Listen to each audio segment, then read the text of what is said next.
সুপ্রিয় শিক্ষার্থীরা, মৌলভীবাজার সরকারি মহিলা কলেজের দ্বাদশ শ্রেণীর রসায়ন ক্লাসে তোমাদের স্বাগত জানাই। আশা করি তোমরা ভালোই আছো। অনেক দিন ধরেই তোমাদের সাথে দেখা হয় না। তোমরা নিশ্চয়ই তোমাদের প্রিয় ক্যাম্পাস খুবই মিস করো হয়তো। আমরাও তোমাদের ভীষণভাবে মিস করি। তো আশা করি আমরা অচিরেই সব ঠিক হয়ে যাবে এবং তোমাদের সাথে দেখা হবে। তবে তোমরা সবাই সুস্থ থাকবে, তোমাদের শরীরের যত্ন নিবে, আর করোনার সমস্ত স্বাস্থ্যবিধি মেনে চলবে, মুখে মাস্ক পরবে এবং অকারণে বাইরে যাবে না। তো যা হোক, আজকে আমি তোমাদের রসায়ন দ্বিতীয় পত্রের জৈব যৌগের অ্যালকোহল, ইথার, এমিন এই জিনিসটা নিয়ে আলোচনা করব, এই টপিকটা নিয়ে। তো প্রথমে অ্যালকোহলের সংজ্ঞাটা প্রথমে আমি বলি। অ্যালকোহল হচ্ছে যে হাইড্রোকার্বন থেকে, যেমন এই যে মিথেন, তারপরে এই যে ইথেন, এই যে দুটো হাইড্রোকার্বনের আমি দুটো হাইড্রোকার্বন লিখে রেখেছি, যেমন মিথেন এবং ইথেন। এটা থেকে হাইড্রোজেন অপসারণ করে যখন অ্যালকোহলের মূলক ঢোকে তখন যে যৌগটা উৎপন্ন হয় তাকে বলা হয় অ্যালকোহল। অ্যালকোহলের কার্যকরী মূলক হচ্ছে, এটা তোমরা জানো, OH মূলক হচ্ছে কার্যকরী মূলক। এখন হাইড্রোকার্বন যেমন মিথেন থেকে যখন একটা হাইড্রোজেনকে সরিয়ে OH মূলকটা ঢুকলো তখন একটা অ্যালকোহল তৈরি হলো, যার নাম হচ্ছে মিথানল। আবার ঠিক সেরকমভাবে এটা একটা হাইড্রোকার্বন ইথেন, ইথেন থেকে একটা হাইড্রোজেনকে অপসারণ করে যখন এই অ্যালকোহলের কার্যকরী মূলকটা ঢুকলো, এটা হয়ে গেল ইথানল। তা এইটাই হলো অ্যালকোহলের সংজ্ঞা এবং উদাহরণ। এখন এটা যে এলিফ্যাটিক অ্যালকোহল, অ্যারোমেটিক অ্যালকোহলের বেলায় কি হবে? অ্যারোমেটিক হাইড্রোকার্বনের, এই যে একটা অ্যারোমেটিক হাইড্রোকার্বনের পার্শ্ব শিকল, অ্যারোমেটিক হাইড্রোকার্বনের পার্শ্ব শিকলে একটা হাইড্রোজেন অপসারিত হয়ে যখন অ্যালকোহলের কার্যকরী মূলক ঢুকবে, এটা হয়ে গেল অ্যারোমেটিক অ্যালকোহল। যেমন এখানে আছে মিথাইল বেনজিন, বা এটাকে টলুইনও বলে।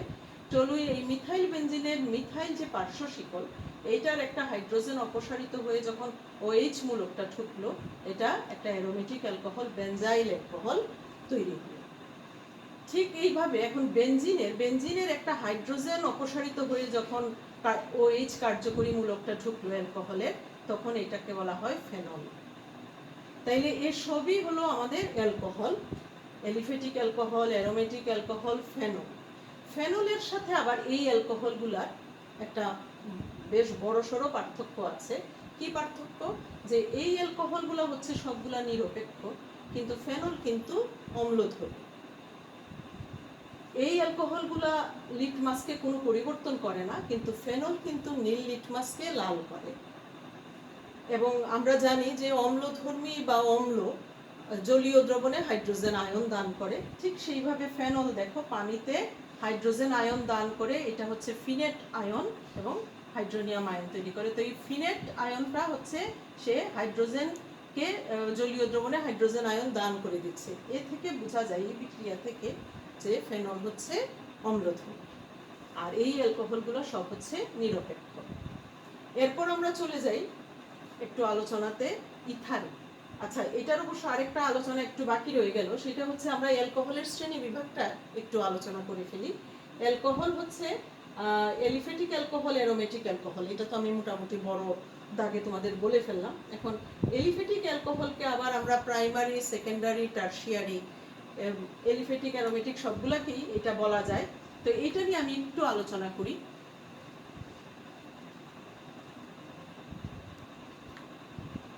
যে প্রাইমারি অ্যালকোহলের বেলায় যেমন 1 ডিগ্রি অ্যালকোহলে হচ্ছে CH2OH থাকবে, মানে কার্বনের সাথে অন্তত দুইটা হাইড্রোজেন থাকবে। এর সাথে এখন তুমি যদি হাইড্রোজেন, এটার সাথে হাইড্রোজেনও দিতে পারো, হাইড্রোজেন দিয়ে দিলে এটা কি হলো? মিথানল।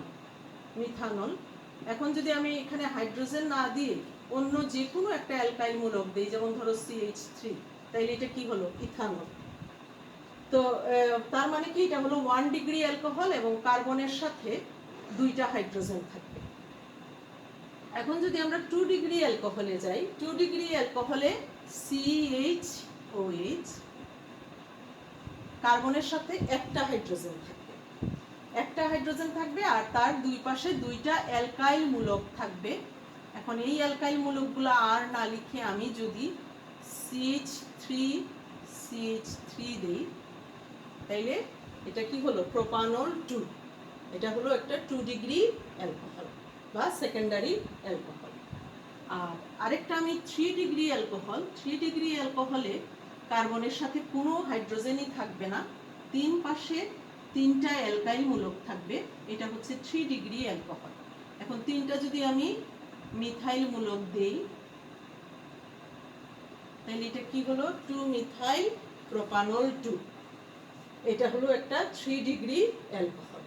তাইলে primary alcohol, secondary alcohol, tertiary alcohol, এই হচ্ছে 3 রকমের অ্যালকোহল। তো এরপরে আমরা চলে যাই একটু ইথারের কথাবার্তায়। ইথার যৌগের সংজ্ঞাটা হচ্ছে যে আমরা এখানে দেখছি যে এটা হচ্ছে অ্যালকোহলের কার্যকরী মূলক, এটা হচ্ছে ইথারের কার্যকরী মূলক। ইথারের কার্যকরী মূলক হচ্ছে শুধু অক্সিজেন, দ্বিযুজি অক্সিজেন। দ্বিযুজি দেখে তার দুইটা হাত আছে।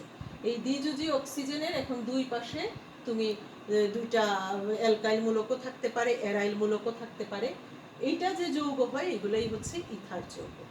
যেমন দুই পাশে, যেমন অক্সিজেনের দুই পাশে যখন দুইটা মিথাইল মূলক, এটাকে আমরা বলবো ডাইমিথাইল ইথার, অথবা ইথারকে অ্যালকক্সি অ্যালকেন এই হিসাবেও IUPAC-তে নামকরণ করা হয়। তাইলে এটার নাম হবে মিথক্সি মিথেন, এটার নাম হবে মিথক্সি ইথেন, আর এটার নাম হবে মিথক্সি বেনজিন। মিথক্সি বেনজিন, বা আমরা প্রচলিত dimethyl ether, methyl ethyl ether, হ্যাঁ, এইভাবে বলি, বা এখানে কি বলবো, মিথাইল ফিনাইল ইথার। এগুলো হচ্ছে প্রচলিত নামকরণ। এই হলো আমাদের ইথারের কথাবার্তা। এরপর আমরা যাই এমিনে। এমিনের কার্যকরী মূলক হচ্ছে NH2, একটা বন্ড NH2। এমিনের সংজ্ঞাটা কি, যে আমরা যদি এমিনকে মোটামুটি বলতে পারি অ্যামোনিয়ার জাতক। অ্যামোনিয়া হচ্ছে NH3।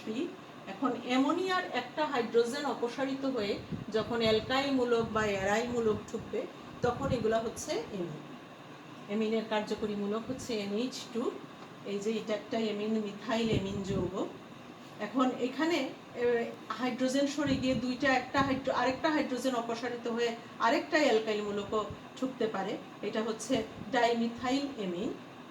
আর অ্যারোমেটিক এমিনের বেলায় হচ্ছে অ্যারোমেটিক যৌগ বেনজিনের একটা হাইড্রোজেন অপসারিত হয়ে এমিনো মূলক ঢুকবে, তখন এটাকে বলা হবে ফিনাইল এমিন অথবা এনিলিন। প্রচলিত নাম হচ্ছে এটার এনিলিন।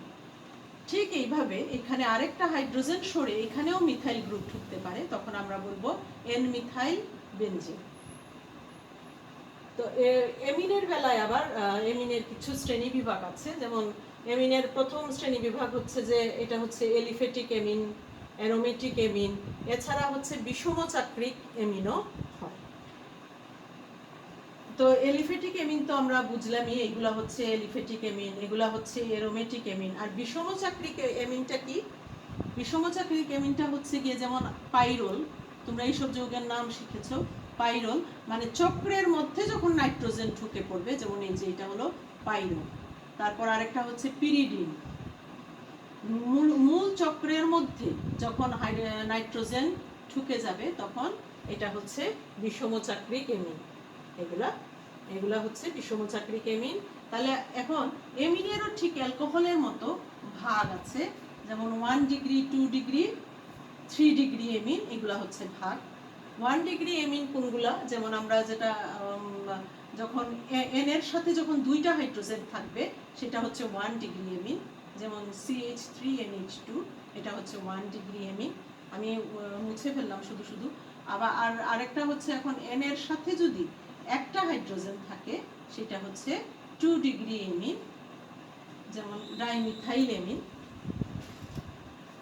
আর 3 ডিগ্রি এমিন কোনটা? 3 ডিগ্রি এমিন হচ্ছে এন এর সাথে যখন তিন পাশে তিনটা কোনো হাইড্রোজেন থাকবে না, ট্রাইমিথাইল এমিন, এটা হচ্ছে 3 ডিগ্রি এমিন। অ্যারোমেটিক যৌগের বেলায়ও এরকম এমিন সম্ভব। অ্যারোমেটিক যৌগের বেলায় যেমন এনিলিন হচ্ছে আমার 1 ডিগ্রি এমিন, এনিলিনটা হচ্ছে 1 ডিগ্রি এমিন।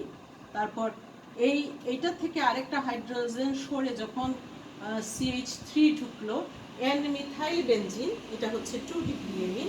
এইটা থেকে যখন আরেকটা কোনো হাইড্রোজেনই থাকলো না, তখন এটা হচ্ছে 3 ডিগ্রি NN ডাইমিথাইল বেনজিন, এটা হচ্ছে 3 ডিগ্রি এমিন। তো এটা হলো আমাদের এমিনের শ্রেণী বিভাগ। আমরা সংজ্ঞা আর শ্রেণী বিভাগ প্রতিটা যৌগের আমরা জানলাম। এখন আরেকটা ধর্ম নিয়ে আমি একটু কথা বলি, সেটা হচ্ছে আমি দেখো এখানে এটা কিসের সংকেত তোমরা সবাই জানো, এটা হচ্ছে পানির সংকেত। পানিতে, এটা আমি অনেকবারই ক্লাসে বলেছি যে পানিতে যেসব যৌগে অধিক তড়িৎ ঋণাত্মক মৌল থাকে, যেমন অক্সিজেন হচ্ছে একটা তড়িৎ ঋণাত্মক মৌল, অধিক তড়িৎ ঋণাত্মক মৌলের ধর্ম হচ্ছে যে সে বন্ধনের ইলেকট্রনগুলোকে নিজের দিকে টেনে নেয়। নিজের দিকে টেনে নিলে কি হয়, এই যে টেনে নেয় সে আংশিক তড়িৎ ঋণাত্মক হয়, বাকিরা তড়িৎ ধনাত্মক হয়ে যায়। তখন কি হয়, এই তড়িৎ ঋণাত্মক আর তড়িৎ ধনাত্মক দুই পাশে থাকায় দুইটা পোলের সৃষ্টি হয় এবং এগুলাকে তখন পোলার যৌগ বলে। তো পানি আমরা জানি পানি হচ্ছে একটা পোলার যৌগ। যেহেতু পানির কেন পোলার যৌগ, ওই যে অধিক তড়িৎ ঋণাত্মক মৌল থাকার কারণে। তো এই একই কারণে আমাদের অ্যালকোহলও কিন্তু পোলার যৌগ, কারণ অ্যালকোহলেও যেহেতু এই অক্সিজেন আছে এবং তড়িৎ ঋণাত্মক মৌল, অ্যালকোহলও পোলার। এবং ঠিক সেইভাবে ইথারকেও আমরা পোলার বলতে পারি, কারণ ইথারেও অক্সিজেন আছে। তো এখন যদি তোমরা বলো যে কোনটা বেশি পোলার, পানি বেশি পোলার না অ্যালকোহল না ইথার, তো সেই ক্ষেত্রে তখন আমরা কিভাবে এটা বিচার করব যে কে বেশি পোলার আর কে কম পোলার? তখন আমরা দেখব যে এই হাইড্রোজেন আর অক্সিজেনের মধ্যে তড়িৎ ঋণাত্মকতার যে পার্থক্যটা, সেটা আর এইখানে অক্সিজেন আর কার্বন, এখানে অক্সিজেনের সাথে দুই দিকে দুইটা হাইড্রোজেন, এখানে এক পাশে হাইড্রোজেন এক পাশে কার্বন, এখানে অক্সিজেনের সাথে দুই পাশেই কার্বন। তো তখন ওই তড়িৎ ঋণাত্মকতার মানটা আমরা দেখব। তো সেই ক্ষেত্রে আমরা দেখব অক্সিজেন আর হাইড্রোজেনের তড়িৎ ঋণাত্মকতার পার্থক্যটা অনেক বেশি, অক্সিজেন আর কার্বনের ক্ষেত্রে এই পার্থক্যটা কম। তো তড়িৎ ঋণাত্মকতার পার্থক্য যত বেশি হবে, পোলারিটি তত বেশি হবে। তাই পানি হচ্ছে বেশি পোলার দেন অ্যালকোহল। আর এখানে যেহেতু কোনো হাইড্রোজেনই অক্সিজেনের সাথে বন্ধনে নাই, দুইটাই কার্বন, তাই ইথার হচ্ছে এর চেয়েও কম পোলার। তো তাইলে পানি সবচেয়ে বেশি পোলার, এরপরে অ্যালকোহল, এরপরে হচ্ছে ইথার। এই হচ্ছে পোলারিটির ক্রমটা। এখন আমরা আরেকটা জিনিস আমরা বলি যে অ্যালকোহল পানিতে দ্রবীভূত হয়, কিন্তু ইথার পানিতে দ্রবীভূত হয় না। অথচ অ্যালকোহলও পোলার, ইথারও পোলার। কেন দ্রবীভূত হয় না? কারণ অ্যালকোহলের একটা বিশেষ গুণ আছে কি, যেহেতু আমরা আরও জানি যে অধিক তড়িৎ ঋণাত্মক মৌলের সাথে যখন হাইড্রোজেন থাকে তখন তারা কিন্তু হাইড্রোজেন বন্ধন তৈরি করতে পারে। এটাও আমরা আগে থেকে আমাদের জানা এবং পড়া। তো সেই হিসাবে অ্যালকোহল কিন্তু পানির সাথে হাইড্রোজেন বন্ধন তৈরি করতে পারে। যেমন এই হচ্ছে পানির যৌগ, এখন এইটা কি করে অ্যালকোহলের হাইড্রোজেনের সাথে হাইড্রোজেন বন্ধন, এই যে হাইড্রোজেন বন্ধন তৈরি করলো। আবার এটা হচ্ছে পানি, আবার মনে করো আরেকটা এখানে অ্যালকোহল, আরেকটা অ্যালকোহল, এইভাবে গুচ্ছাকারে সে হাইড্রোজেন বন্ধন তৈরি করে অ্যালকোহল পানিতে দ্রবীভূত হয়ে যায়। কিন্তু এই কাজটা ইথার করতে পারে না, কারণ ইথারের অক্সিজেনের সাথে হাইড্রোজেন নাই এবং ইথার পানিতে দ্রবীভূত হয়। এখন আমরা যদি এমিনে যাই, এমিনের ক্ষেত্রে নাইট্রোজেনও কিন্তু অক্সিজেনের মতোই তড়িৎ ঋণাত্মক মৌল, তড়িৎ ঋণাত্মকতা অনেক বেশি, এবং এই জন্য এমিন কিন্তু পোলার যৌগ। এবং এই নাইট্রোজেনের সাথে যেহেতু তার হাইড্রোজেনও একটা বা দুইটা করে হাইড্রোজেন বিরাজমান, কাজেই সেও কিন্তু ওই পানির সাথে হাইড্রোজেন বন্ধন তৈরি করতে পারে। কিভাবে পারে? যেমন এই যে পানি, এখানে এখন মনে করি আমি দিয়ে দিই এখানে NH, আর এই যে একটা এমিন এসে আবার এখানে পানির সাথে, আবার এখানেও মনে করো NH আর এই যে এমিন, এইভাবে হাইড্রোজেন বন্ধন তৈরি করে পানিতে দ্রবীভূত হয়। তাইলে যেটা এই দ্রবীভূতটা ইথার হতে পারে না, একমাত্র এদের হাইড্রোজেন বন্ধনের কারণে এটা সম্ভব। আচ্ছা, তারপরে এটা গেল আমাদের আরেকটা ধর্মের কথা আমরা বললাম।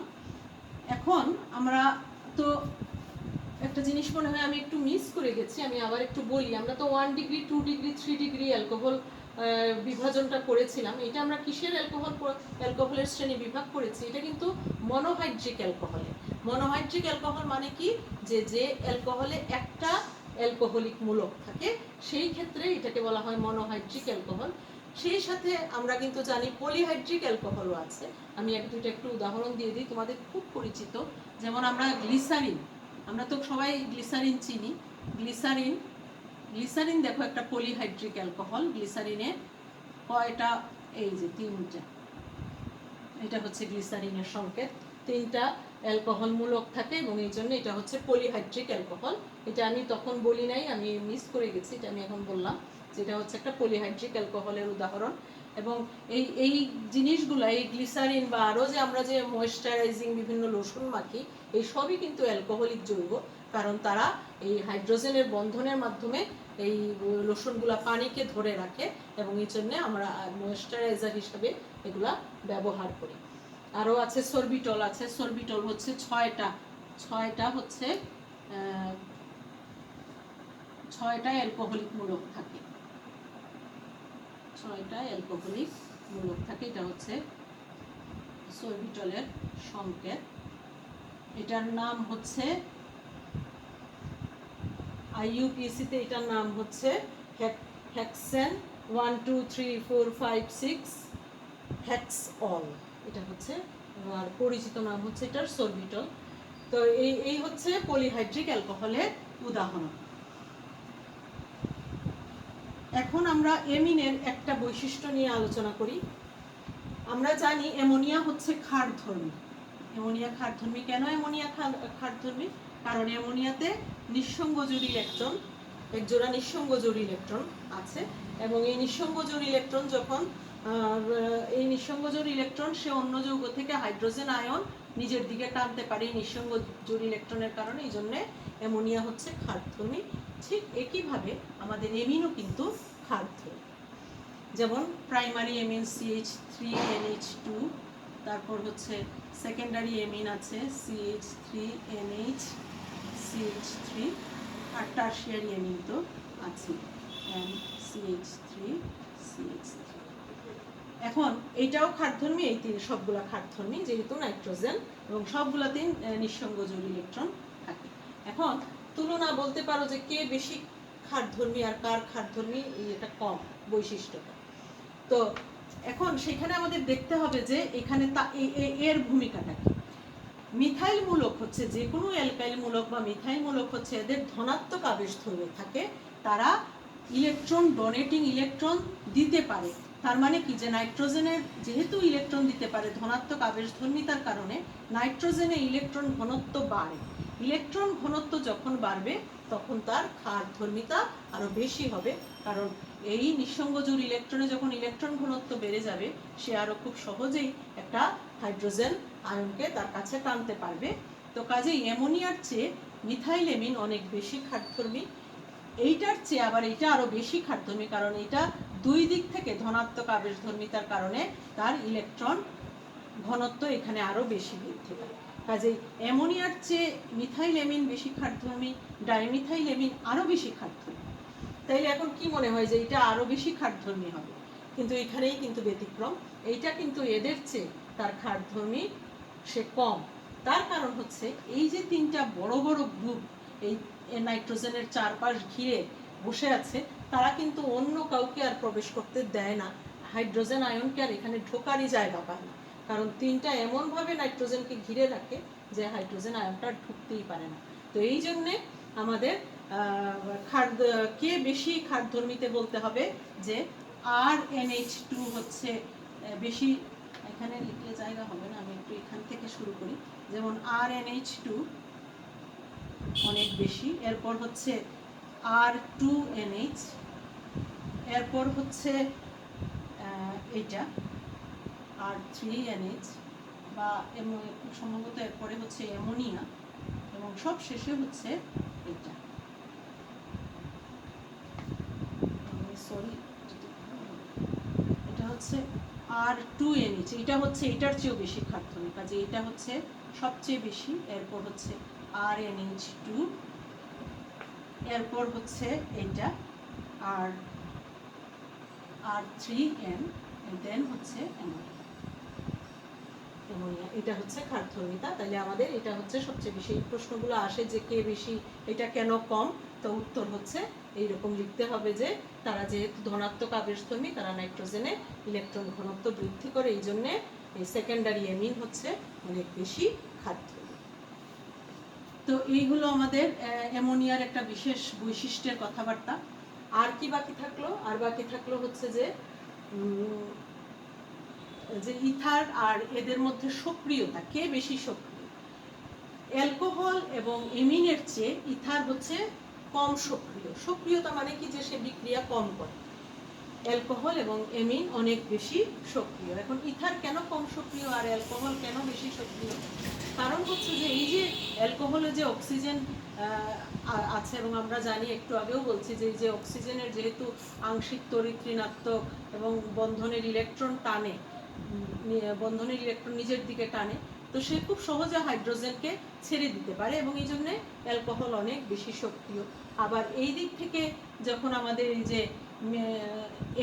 এমিনেরও ঠিক একই ঘটনা, যেমন মিথেনের অ্যালকাইল মূলকগুলোর ধনাত্মক আবেশধর্মিতা থাকে, নাইট্রোজেন অনেক বেশি তড়িৎ ঋণাত্মক মৌল, বন্ধনের ইলেকট্রনকে টানতে পারে, এবং এই জন্যে এমিনও বেশি সক্রিয়। আবার আমরা যদি এনিলিনের ক্ষেত্রে যাই, এনিলিনও কিন্তু অনেক বেশি সক্রিয়, কারণ এনিলিনের অনুরণনের কারণে এখানে নাইট্রোজেনের সাথে তার নিঃসঙ্গ জোড় ইলেকট্রনের অনুরণনের কারণে একটা বন্ধন আলাদা তৈরি হয়ে যাওয়ায় এই হাইড্রোজেনগুলো খুব সহজেই বিমুক্ত হতে পারে, ফলে এনিলিনও কিন্তু অনেক বেশি সক্রিয়। কিন্তু ইথারের বেলায় কি হয়? ইথারের বেলায় যেমন এই যে CH3OCH3, অক্সিজেনের এই যে নিঃসঙ্গ জোড় ইলেকট্রনগুলো, এটা এই বন্ধনের মধ্যেই চলে যায় এবং এই বন্ধনটাকে আরো বেশি শক্তিশালী করে। এছাড়া এদের যে ধনাত্মক আবেশধর্মিতা থাকায় এরাও বন্ধনে ইলেকট্রন দিয়ে এটা এমন স্থায়ী একটা বন্ধন তৈরি হয় যে এই বন্ধন সহজে ভাঙা যায়, এবং এই জন্যে অ্যালকোহল এবং এমিনের চেয়ে ইথার অনেক বেশি কম সক্রিয়। তো আজকে আমি মোটামুটি তোমাদেরকে অ্যালকোহল, ইথার, এমিনের কিছু প্রাথমিক ধারণা এবং এদের কিছু সাধারণ বৈশিষ্ট্য নিয়ে তোমাদের সাথে আলোচনা করলাম। আমরা নেক্সট ক্লাসে এগুলোর বিক্রিয়া টিক্রিয়া নিয়ে কথা বলবো। তো আশা করি তোমাদের মোটামুটি বুঝতে পেরেছো, বাকিটুকু তোমরা বই পড়বে। এছাড়া যদি কোনো প্রশ্ন থাকে তো প্রশ্ন করতে পারবে তোমরা, যেহেতু মেসেজ অপশনে গিয়ে যদি কোনো প্রশ্ন থাকে তো প্রশ্ন করবে। তো ঠিক আছে, তাইলে তোমরা সবাই ভালো থাকবে, তোমাদের প্রতি অনেক শুভেচ্ছা রইল।